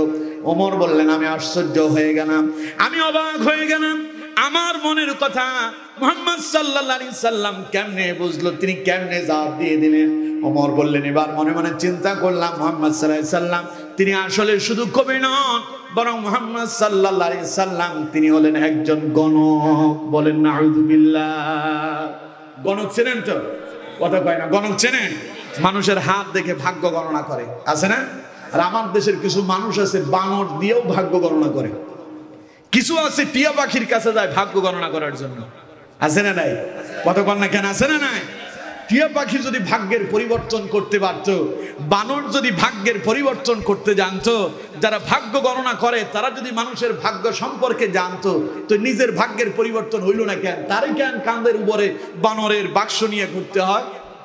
সেই যদি ভাগ্য পরিবর্তন করতেই জানতো, ভাগ্য সম্পর্কে যদি বলতেই পারতো, তাহলে তো তার ভাগ্য কত আগেই পরিবর্তন হয়ে যেত। ঠিক কিনা? কথা বল না কেন, ঠিক কিনা? সুতরাং কখনো কাউকে হাত দেখে ভাগ্য গণনা করবেন। হাদিসের ভেতরে এসেছে আজকের রাতের ব্যাপারে এই কথা এসেছে, যারা মানুষের কাছে হাত দেখে ভাগ্য গণনা করে, এক বর্ণনা এসেছে তাদেরও এই রাতে আল্লাহ পাক ক্ষমা করেন না। নাউজুবিল্লাহ বললেন না? যদিও হাদিসটা জয়ীফ, যদিও হাদিসটা কি জয়ীফ, কিন্তু অন্য বর্ণনা এসেছে কেউ যদি কাউকে হাত দেখে ভাগ্য গণনা করে, রাসূলুল্লাহ বলেন ওই ব্যক্তির 40 দিনের ইবাদত আল্লাহর কাছে কবুলই হয় না। নাউজুবিল্লাহ বললেন না? সুতরাং হাত কাউকে দেখে ভাগ্য গণনা করবেন না, কারো কাছে ভাগ্য গণনা করার জন্য যাবেন না। পারবেন তো? কথা কয় না, পারবেন তো? আমার বন্ধুগণ, এখন ওমর রাসূলুল্লাহরে বলল যে গণ, কারণ তিনি তো মনের কথা বলে ফেলেছেন। আমার বন্ধুগণ, হযরত ওমর বললেন, আমি আশ্চর্য হয়ে গেলাম। একটু আগে বললাম মুহাম্মদ সাল্লাল্লাহু আলাইহি সাল্লাম কবি হবেন, তিনি আমার মনের কথা বলে ফেললেন, জবাব দিলেন, ইন্নাহু লাকাউলু রাসূলিন কারীম, তিনি আল্লাহর রাসূল, তিনি কবি নন। ওয়া মা হুয়া বিকাউলি শাইরিন, তিনি কোন কবির কবিতা আবৃত্তি করেন না। এবার যখন মনে মনে চিন্তা করলেন মুহাম্মদ সাল্লাল্লাহু আলাইহি সাল্লাম তিনি মনে হয় একজন গণক হবেন, ওমর বললেন, আমি আশ্চর্য হয়ে গেলাম নবীজি কেমনে যে আমার মনের কথা বুঝে ফেললো। তারপরে তিনি জবাব দিলেন, ওয়ালা বিকাউলি কাহিনিন ক্বালিলাম মা তাযাক্কারুন। পড়েন আল্লাহু আকবার। ওমর বলল, নবীজি এবার জবাব দিলেন, ওয়ালা বিকাউলি কাহিন, যিনি কথা বলছেন তিনি কোন কবি নন এবং তিনি কোন গণক নন। সুবহানাল্লাহ। ক্বালিলাম মা তাযাক্কারুন, তোমরা কম সংখ্যক মানুষই এই জাতীয় নসিহতগুলো গ্রহণ করো। এবার নবীজি বললেন, তানজিলুম মির রাব্বিল আলামিন, তিনি যা তিলাওয়াত করছেন এটা দুনিয়ার কোন মানুষের তৈরি কিতাব নয়, বরং এটা দয়াময় আল্লাহ রাব্বুল আলামিনের পক্ষ থেকে অবতারিত কিতাব। সুবহানাল্লাহ কইলেন না তো? এত আস্তে কইলেন? যারা বুঝেন নাই তারা আস্তে বলবেন, যারা বুঝতে পারছেন তারা জোরে বলবেন। একটু যারা বুঝতে পারছেন তারা জোরে পড়েন সুবহানাল্লাহ। সুবহানাল্লাহর ওয়াজ মহানখালীতে করছে, এই জন্য এখানে আর করব না। আমার বন্ধুগণ, তো সুতরাং নবী করিম সাল্লাল্লাহু আলাইহি সাল্লাম যখন এইভাবে ওমরের মনের কথাগুলো বলে দিচ্ছেন, ওমর বলল যে আর বেশি সময় এখানে থাকা যাবে না, কারণ আর কিছু সময় থাকলে রাসূলুল্লাহ যেইভাবে তিলাওয়াত শুরু করছে একটু পরে আমার ঈমান আনতে হবে। আল্লাহু আকবার কইলেন না? ওমর বলল সেই রাতে আমি তাড়াহুড়ো করে কি রাসূলুল্লাহরে ডিস্টার্ব করব, নিজেরে বাঁচানোর জন্য নিজেই দৌড়ানো শুরু করলাম।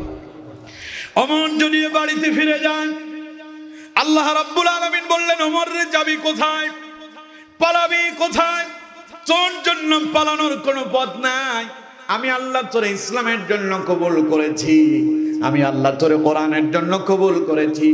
আজ এলি না কি হয়েছে, তুই আবারও আসবি।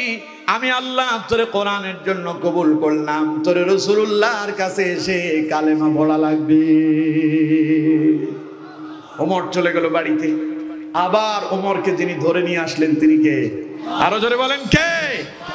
আজ ওমর আগে আসছে বাধা দেওয়ার জন্য, আজ আসতেছে হত্যা করার জন্য। নাউজুবিল্লাহ কইলেন না?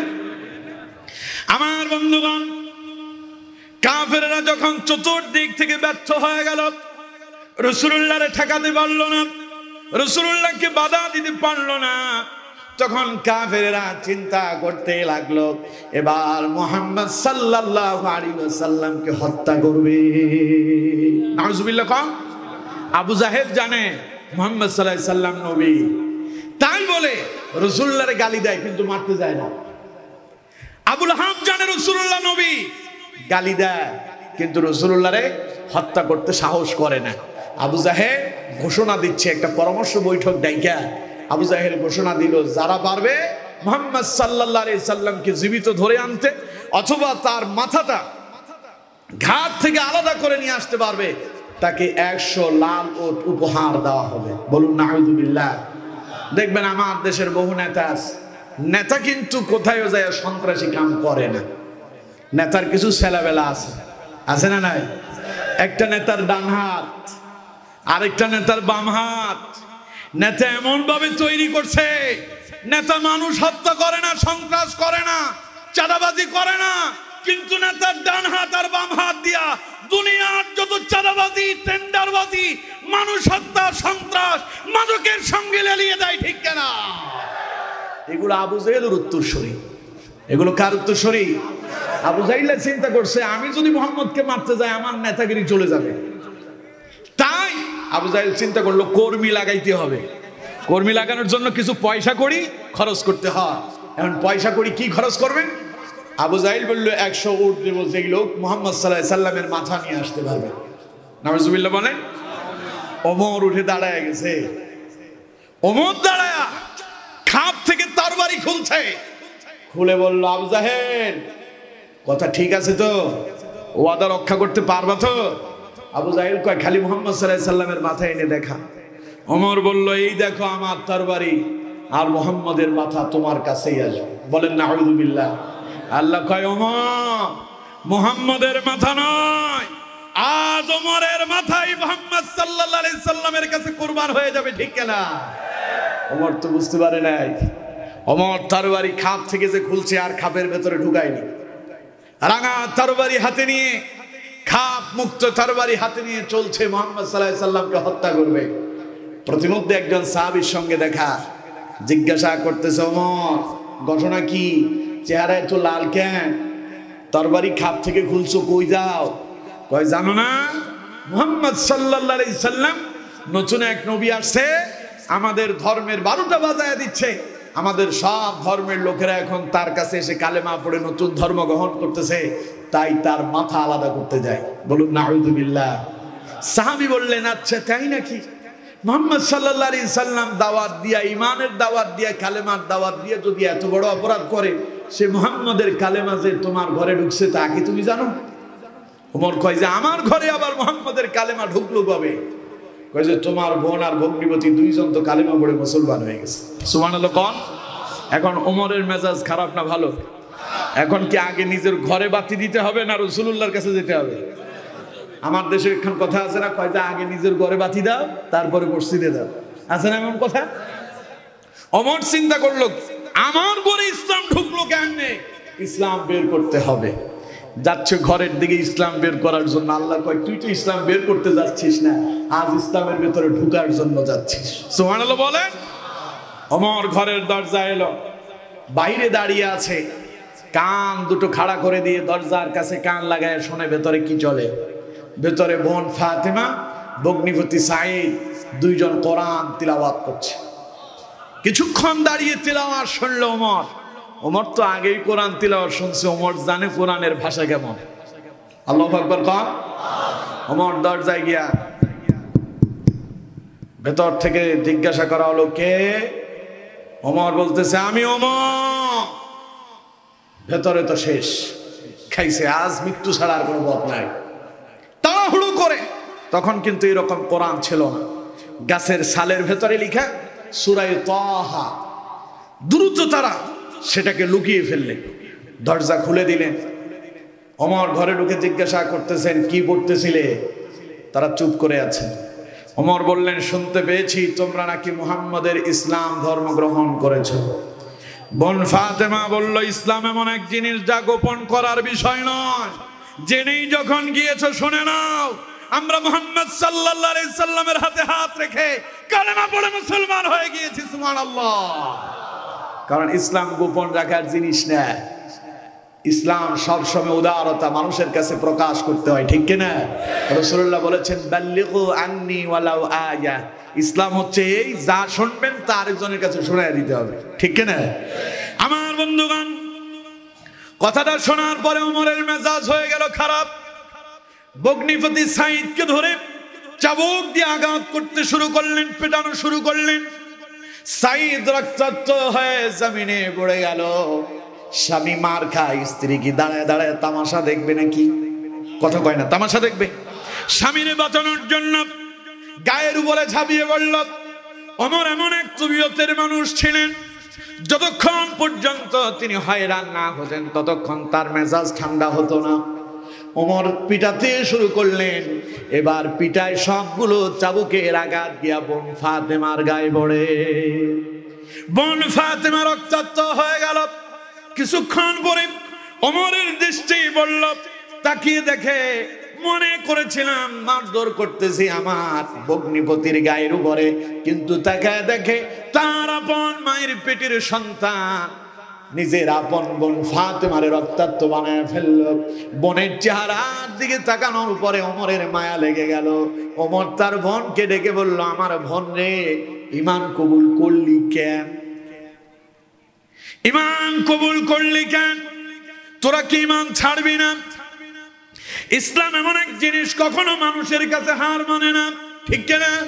কথা বল না কেন, ঠিক কিনা? বোন ফাতেমা জবাব দিচ্ছে, আমার ভাই পিটায় রক্তাক্ত করেছ, শরীরটারে ক্ষত বিক্ষত করে দিয়েছ, আমি আরো রক্ত দিতে রাজি, জীবন দিতে রাজি, ইসলাম কবুল করেছি, একবারের জন্য ছাড়তে রাজি নই। এর নাম ইসলাম। এর নাম কি? এর নাম কি? এখন এই কথা বলার পরে ওমরের ভিতরে একটু ভীতি এসে গেল, ভয় পেয়ে গেল। মনে করেন রাস্তায় একজনের ডাকাতে ধরছে। কিসে ধরছে? ডাকাতে ধরছে। ঢাকাতে দইরা গাড়ি হাইজ্যাক করতেছে, ধইরা বলতেছে কি আছে বের কর। এখন সেই তো জানে না গাড়ির ভিতরে আছে গোয়েন্দা সংস্থার লোক, তার কাছে আরো কিছু অস্ত্র আছে। ডাকাত কি জানে না। এখন ধমক দিয়া যখন অস্ত্র নিয়ে দাঁড়ায় আছে, কি আছে তাড়াতাড়ি বের কর, তো বললো যে আচ্ছা ঠিক আছে। তিনি তো গোয়েন্দা সংস্থার লোক, তিনি একটা তার রিভলভারটা বের করলেন, বের করে বললো আচ্ছা ঠিক আছে দে, কি আছে তোর কাছে? এখন ওর কাছে যেটা আছে ওইটাতে কি নাই? বুলেট নাই। ডাকাতের হাতে যেটা ওইটাতে কি নাই? বুলেট নাই। কিন্তু প্রশাসনের কর্মকর্তা যিনি, তার কাছে যেটা আছে ওইটাতে বুলেট আছে। ও বুঝতে পারছে জায়গা মতো করছি, এখন মরা ছাড়া পথ নাই, এখন নিজের জান নিয়ে বাঁচতে হবে, ঠিক কিনা? এখন বোন ফাতেমা যখন উল্টো পাল্টা জবাব দিয়ে বললেন, মেরে ফেলতে পারো, জীবন চলে যেতে পারে, রক্ত দিতে পারি, ইসলাম থেকে বিমুখ হব না। ওমর তখন ভয় পেয়ে গেল, কি বলে। কিছুক্ষণ পরে ওমরের মেজাজ ঠান্ডা হলো। ওমর কিছুক্ষণ চিন্তা ভাবনা করে বললেন, আচ্ছা বোন, দেখি তো তোমরা কি পড়তেছিলে তা একটু আমারে দাও। সুবহানাল্লাহ। ফাতেমা বললেন, আমার ভাই, এটা তো তুমি এমনি ধরতে পারবো না, এটা যদি ধরতে হয় আগে তোমার গোসল করতে হবে, তারপরে কালেমা পড়তে হবে। তোমারে মুসলমান হওয়া লাগবে, এরপরে কোরআন তোমার হাতে তুলে দেব। ওমর বললেন আমার বোনরে তাহলে আর দেরি কেন, আমারে গোসল করায় দাও, আমারে কালেমা পড়ায় দাও, যে কোরআন তোমরা পড়তেছিলে সে কোরআন আমার হাতে তুলে দাও, আমিও একটু কোরআনটা পড়তে চাই। ওমর গোসল করলেন, কালেমা পড়লেন, মুসলমান হয়ে গেলেন। কোরআন এবার ওমরের হাতে তুলে দেওয়া হলো। ওমর তিলাওয়াত শুরু করলেন, তাহা মা আনজালনা আলাইকাল কুরআনা লিতাশকা ইল্লা তাযকিরাতান লিমান ইয়াখশা তানজিলাম মিম্মান খালাকাল আরদা ওয়াস সামাওয়াতিল উলা। পড়েন আল্লাহু আকবার। ওমর তিলাওয়াত করতেছে, দু চোখ দিয়ে পানি গড়ায় গড়ায় পড়তেছে। ওমরের শরীরের ভেতরে কম্পন ধরে গেল। ওমর তিলাওয়াত করতেছে আর কাঁদতেছে। এই কান্না কিন্তু বেদনার কান্না নয়, এই কান্না আনন্দের কান্না। ওমর কোরআন তিলাওয়াত করে আর মনে মনে চিন্তা করতেছে, আরে কত সুন্দর কথা, আমার রবের কথাগুলো এত চমৎকার কথা। আরে আমার বোন আর আমার ভগ্নিপতি এই সুন্দর সুন্দর কথাগুলো তিলাওয়াত করছে, কেন তাদের গায়ের উপরে হাত তুললাম? ওমর তিলাওয়াত করতে করতে 14 নম্বর আয়াতে গেলেন। ওমর পড়লেন, ইন্নানি আনাল্লাহু লা ইলাহা ইল্লা আনা ফা'বুদনি ওয়া আকিমিস সালাতা লিযিকরি। ওমর যখন 14 নম্বর আয়াত তিলাওয়াত করলেন, আল্লাহ পাক বলছেন, ইন্নানি আনাল্লাহ, নিশ্চয়ই আমি আল্লাহ, লা ইলাহা ইল্লা হু, আমি ছাড়া আর কোনো ইলাহ নাই, লা ইলাহা ইল্লা হুয়া আনা ফা'বুদনি। সুতরাং বান্দারে যদি কারো গোলামি করতে হয়, ইবাদত করতে হয়, দাসত্ব করতে হয়, কেবলমাত্র একজনের করতে হবে, তিনি কে? ওয়া আকিমিস সালাতা লিযিকরি, আর তোমার রবের স্মরণে নামাজে দাঁড়িয়ে যাও। ওমর বললেন, এই আয়াত যখন ওমর তিলাওয়াত করলেন, ওমরের কম্পন আরো বেড়ে গেল, চোখ দিয়ে অজরে পানি পড়তেছে। ওমর আর দাঁড়িয়ে থাকতে পারলেন না। বোন ফাতেমাকে ডেকে বললেন, আমার বোন রে, আমার আর কলিজা মানায় না, আমার আর সহ্য হয় না, আমি আর দাঁড়িয়ে থাকতে পারি না, আমার দ্রুত রাসূলুল্লাহর কাছে নিয়ে চলো, আমি রাসূলুল্লাহর কাছে চলে যেতে চাই, নবীজির কাছে গিয়া কালেমা পড়ে মুসলমান হয়েছে ঘোষণা দিতে চাই। হযরত ওমরকে নিয়ে যাওয়া হলো রাসূলুল্লাহর দরবারে।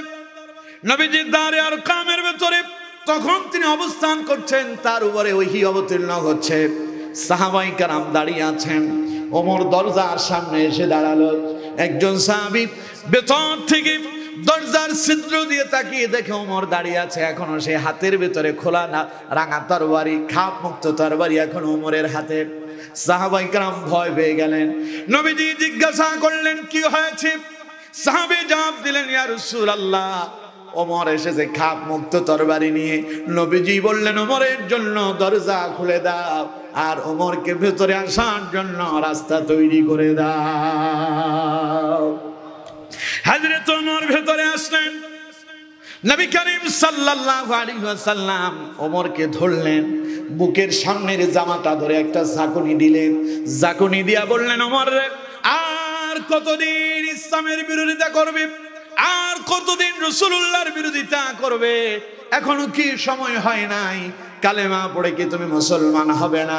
ওমর বললেন, আশহাদু আল্লা ইলাহা ইল্লাল্লাহু ওয়াহদাহু লা শারীকা লাহু ওয়া আশহাদু আন্না মুহাম্মাদান আবদুহু ওয়া রাসূলুহু। ওমর পড়ে নিলেন, লা ইলাহা ইল্লাল্লাহু মুহাম্মাদুর রাসূলুল্লাহ। পড়েন সাল্লাল্লাহু আলাইহি ওয়াসাল্লাম। ওমর কালেমা পড়ে মুসলমান হয়ে গেল। নবীজি খুশি না বেজার? উপস্থিত সাহাবীরা খুশি না বেজার? ওমর আসছে রাসূলুল্লাহর মাথা আলাদা করার জন্য। এখন ওমর বলল, হুজুর এই তরবারি নিয়ে এসেছি আপনাকে হত্যা করার জন্য, এই তরবারি ইসলামের জন্য দান করলাম, এসেছি আপনার মাথা কেটে নেওয়ার জন্য, আজ আমার মাথাটা ইসলামের জন্য কোরবান করে দিলাম। সুবহানাল্লাহ। নবীজি তরবারি খানা হাতে নিলেন, ওমরের হাতে তুলে দিয়ে বললেন, ওমর যেই তরবারি নিয়ে এসেছো মুহাম্মদকে হত্যা করার জন্য, ওই তরবারি তোমার হাতে তুলে দিলাম। যেই তরবারি এতদিন ইসলামের বিরুদ্ধে কাজ করেছে, আজ থেকে ওই তরবারি ইসলামের পক্ষে কাজ করবে। ওমর কালিমা গ্রহণ করলেন। নবীজি সাহাবীদেরকে বললেন, আমার সাহাবীরা আজ ইসলামের একটা বিজয় হয়ে গিয়েছে। সুবহানাল্লাহ। কারণ ওমর ছিলেন এমন মানুষ যারে সবাই ভয় পেত। সুবহানাল্লাহ। নবীজি এবার তাকবীর দিলেন, সাহাবাই কেরাম রাসূলুল্লাহর সঙ্গে তাকবীর ধরলেন, লিল্লাহি তাকবীর। সবাই বলে না লিল্লাহি তাকবীর। এমন তাকবীরের আওয়াজ হলো, যেই তাকবীরের আওয়াজ শুধু দারে আরকাম নয়, দারুল আরকাম থেকে এই তাকবীরের আওয়াজ ছড়িয়ে পড়ল, মক্কার বাইতুল্লাহর চত্বরে পৌঁছায় গেল। আবু জাহেল, আবু লাহাব, উতবা, সাইবারা বসে আছে, মুহাম্মদের মাথা আসবে। সেখান থেকে যখন তাকবীরের আওয়াজ এলো, আবু জাহেলদের মসনদে তখন থরথর করে কম্পন শুরু হয়ে গেল। সুবহানাল্লাহ। আবু জাহেলরা চিন্তা করলো, কিরে শুনলাম মুহাম্মদের মাথা আনার জন্য গিয়েছে ওমর, এখন দেখি দারুল আরকাম থেকে নারে তাকবীর আল্লাহু আকবারের স্লোগান আসতেছে, তার মানে মনে হয় ওমর কতল হয়ে গেছে। একটু পরে হযরত ওমর বললেন, হুজুর আর ভেতরে লুকিয়ে লুকিয়ে কালেমার দাওয়াত চলবে না, গোপনে বহু দাওয়াত দিয়েছেন, আজ ময়দানে আসেন, আমি সহ আপনাকে নিয়ে কাবার চত্বরে দাঁড়িয়ে সকলের সামনে ঘোষণা দিয়ে বলবো, ওমর ইসলাম কবুল করেছে। কারো যদি ক্ষমতা থাকে আজ থেকে ইসলামের উপরে, ইসলামের বিরুদ্ধে আঙ্গুল উঁচু করে দেখাক, তার ঘাট থেকে আমি ওমর মাথা আলাদা করে দেব। এর নাম ওমর। এর নাম কি? জোরে বলেন, এর নাম কি? ছিলেন পথহারা। কোরআন দিয়া ওমরকে যিনি সঠিক পথের দিশা দিলেন, তিনি কে? আল্লাহ রাব্বুল আলামিন সেই কথাই বললেন, কিতাবুন আনজালনাহু ইলাইকা লিতুখরিজান নাস মিনাজ-যুলুমাতি ইলান-নূর। আল্লাহ পাক বলছেন, নবী এই কিতাব আপনাকে এই জন্য দিয়েছি যাতে করে অন্ধকারে ডুবে থাকা পথহারা মানুষগুলোকে সঠিক পথের দিশা দিয়ে জাহান্নামী মানুষগুলোকে জান্নাতি মানুষে রূপান্তরিত করতে পারেন। সুবহানাল্লাহ বলেন। রাসূলুল্লাহ দাওয়াত দিলেন, ওমরের মতো পথহারা মানুষ সঠিক পথের দিশা পেল। শুধু যে সঠিক পথের দিশা পেল তা নয়, কোরআন ওমরের মর্যাদা কমায় দিছে না বাড়ায় দিছে? সবাই বলেন, কমায় দিল না বাড়ায় দিল? কত বাড়ায় দিছে? রাসূলুল্লাহ বলছেন, আনা খাতামুন নাবিয়্যিন লা নাবিয়্যা বা'দি, আমি শেষ নবী, আমার পরে আর কোন নবী আসবে না। লাকানা উমরুন, আল্লাহ যদি কারোরে নবী বানাতো তাইলে ওমরই নবী হয়ে যেত। সুবহানাল্লাহ কইলেন না? তার মানে ওমরের মর্যাদা কোরআন বহু গুণে বাড়িয়ে দিয়েছে। শুধু তাই নয়, নবী করিম সাল্লাল্লাহু আলাইহি ওয়াসাল্লামের দুইজন সাহাবী সব সময় রাসূলুল্লাহর জীবন দিয়ে পাহারা দিয়েছেন, একজন হযরত আবু বকর, আরেকজন হযরত ওমর। আবু বকর রাসূলুল্লাহর পাহারা দিয়া জীবনের চিরনিদ্রায় ঘুমিয়ে আছেন। শেষ সময়তে নবী করিম সাল্লাল্লাহু আলাইহি ওয়াসাল্লামের রওজার ডান পাশে, সেই রওজার বাম পাশে চিরনিদ্রায় ঘুমিয়ে আছেন রাসূল করিম সাল্লাল্লাহু আলাইহি ওয়াসাল্লামের সেই প্রিয় সাহাবী হযরতে ওমর ইবনুল খাত্তাব রাদিয়াল্লাহু তাআলা আনহু। চিল্লায়ে পড়েন সুবহানাল্লাহ। মর্যাদা তাদের কমছে না বাড়ছে? জোরে বলেন, কমেছে না বেড়েছে? এইভাবে যারাই কোরআনের আলোয় আলোকিত হয় তাদের মর্যাদা কে বাড়ায়া দেন? আরো জোরে বলেন। ওমরের নামে মানুষ আছে না নাই? আবু বকরের নামে মানুষ আছে না নাই? ওমর, ওসমান, আলীর নামে মানুষ আছে না নাই? খাব্বাব, খুবাইব, জুবাইর, তালহা, এইসব নামে মানুষ আছে না নাই? এগুলো ছিলেন রাসূলুল্লাহর সাহাবী। এক একটা সাহাবী ছিলেন এক একটা আকাশের নক্ষত্রের মতো। সুবহানাল্লাহ। এক একজনের মর্যাদা আল্লাহ এত বড় দিলেন, মানুষ তাদের নামগুলো সম্মানের সাথে নেয় আর বরকতের জন্য নিজের সন্তানের নাম সাহাবীদের নামে নামকরণ করে। সুবহানাল্লাহ। আর যারা ইসলাম বিরোধী ছিল, যেমন ফেরাউন, নমরুদ, হামান, কামান, আবু জাহেল, আবু লাহাব, উতবা, শাইবা, মুগিরা, এই নামে কোনো মানুষ আছে? কতক্ষণ না কেন আছে? কারণ এরা কোরআন বিদ্বেষী ছিল, এরা ইসলাম বিদ্বেষী ছিল। এগুলো আল্লাহর কাছে এত অপছন্দনীয় হয়েছে, আল্লাহ তাআলা তাদের নাম নিশানা মুছে দিয়েছেন। কোন কাফের পর্যন্ত তার সন্তানের নাম ফেরাউন রাখে না, ঠিক কিনা? কোন অমুসলিম তার সন্তানের নাম আবু জাহেল রাখে না, কোন অমুসলিম তার সন্তানের নাম আবু লাহাব রাখে না।